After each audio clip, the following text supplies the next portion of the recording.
صل على محمد وآل محمد.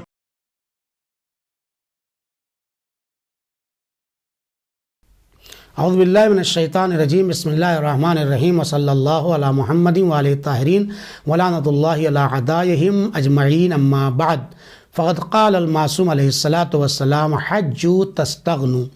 گزشتہ کلپ میں آپ حضرات کی خدمت میں بعض آثار دنیوی یعنی دنیوی آثار جو قرآن کریم نے حاجیوں کے لیے بیان کیے تھے عرض کیا تھا، اور آج آپ کی خدمت میں روایات میں جو آثار دنیوی حج کے بیان کیے گئے ہیں وہ بیان کرنا چاہتے ہیں. پہلا فائدہ اور اثر حج کا روایات میں جو بیان کیا گیا انسان پر پڑے گا وہ یہ ہے کہ اقتصادی لحاظ سے، فائنینشلی لحاظ سے اور کلچر کے لحاظ سے انسان مضبوط ہوگا، چونکہ مختلف ممالک سے آئے ہوئے انسانوں سے ملاقات کرتا ہے اور ان سے فائدہ اٹھا سکتا ہے. امام علیہ الصلوۃ والسلام نے فرمایا ہے لیس علیکم، یعنی اس آیت کی تفسیر میں لیس علیکم جناح ان تبتغوا فضلا من ربکم، تمہارے اوپر کوئی گناہ نہیں ہے کہ جب تم مناسک حج کو انجام دے لو تو اللہ کے فضل کی تلاش میں نکل پڑو.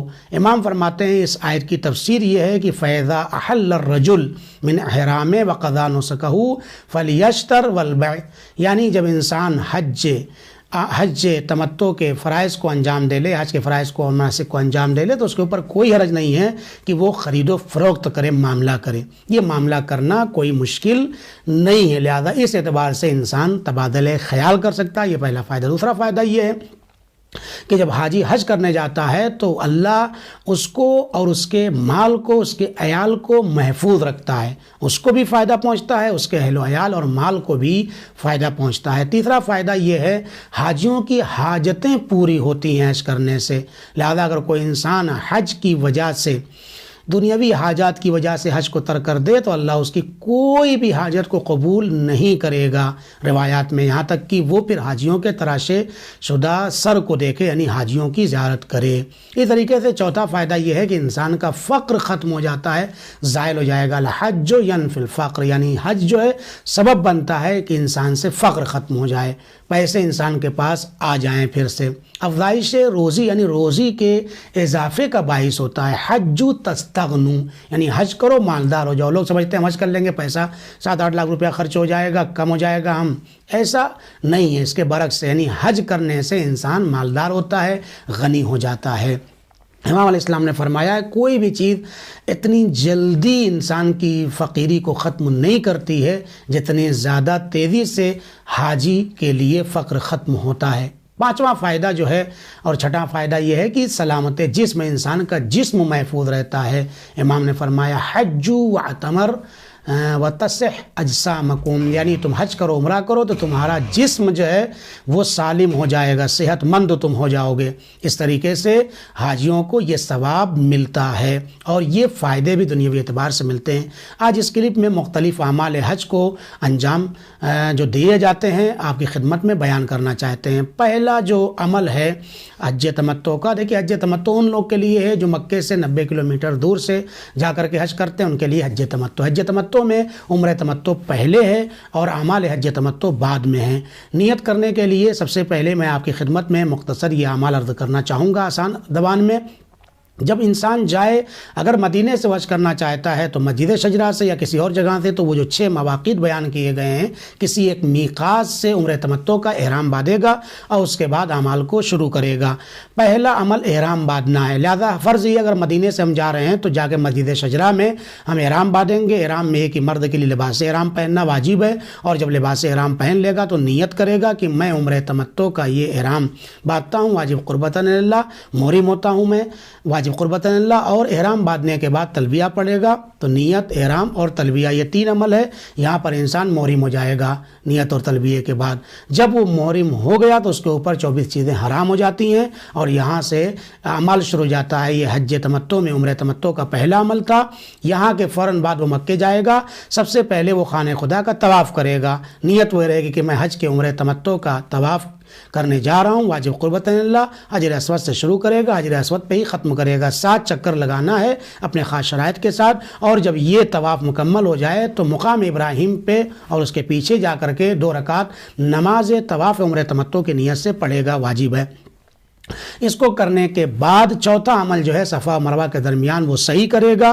صحیح جب کر لے گا، صحیح بھی صفا سے شروع ہوگی، مروہ پہ ختم ہوگی، 7 چکر لگانا، یعنی یہاں سے جا کے مروہ پر اور مروہ سے جا کے صفا پر، صفا سے جا کے مروہ پہ، ایسے ہی 7 چکر صفا و مروہ کے درمیان لگائیں گے. شروعات صفا سے ہوگی، اختتام مروہ پر ہوگا. یہ 4 عمل ہو گئے. اس کے بعد وہ تقصیر کرے گا، یعنی تھوڑا سا بال کاٹے گا یا ناخن کاٹ دے گا، دونوں کاٹے تو بہرحال افضل ہے. اس طریقے سے یہ 5 عمل عمرہ تمتع کے یہاں پہ ختم ہو جاتے ہیں. اب وہ احرام سے باہر آ گیا. اب دوبارہ سے وہ 8 ذی الحجہ کی رات میں یا 9 ذی الحجہ کی صبح میں وہ دوبارہ سے محرم ہوگا، یعنی اب عمرہ تمتع جو ختم ہو گیا ہے، حج تمتع کا احرام باندھے گا. حج تمتع کا احرام میں وہی شرطیں ہیں جو عمرہ تمتع کے احرام میں ہم نے بتایا تھا. اس کے باندھنے کے بعد مکے سے سیدھے آ کر کے وہ وقوف کرے گا. کہاں پہ وقوف کرے گا؟ میدان عرفات میں. زوال سے لے کر کے غروب تک کے لیے رکنا وہاں پر واجب ہے. بہتر ہے دعائیں پڑھے، دعائیں عرفات پڑھے وغیرہ وغیرہ. یہ دوسرا عمل ہوا. جب عرفات میں وہ ٹھہر گیا 9 ذی الحجہ کو زوال سے غروب تک، تو اب تیسرے عمل کے لیے وہ آگے بڑھے گا اور وہ کوچ کرے گا شب میں مشعر کی طرف، مزدلفہ کی طرف. مشعر الحرام جائے گا اور وہاں پر واجب ہے کہ اس نائٹ میں طلوع آفتاب تک، یعنی جب تک دن کا سورج نکل نہ آئے 10ویں تاریخ کا، 10ویں ذی الحجہ کا، تب تک وہاں رہنا ضروری ہے.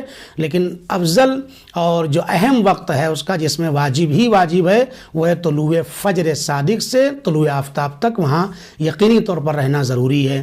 یہ عمل ہو گیا. اور اس کے بعد جو ہے 10ویں ذی الحجہ کو 3 عمل انجام دینا ہے.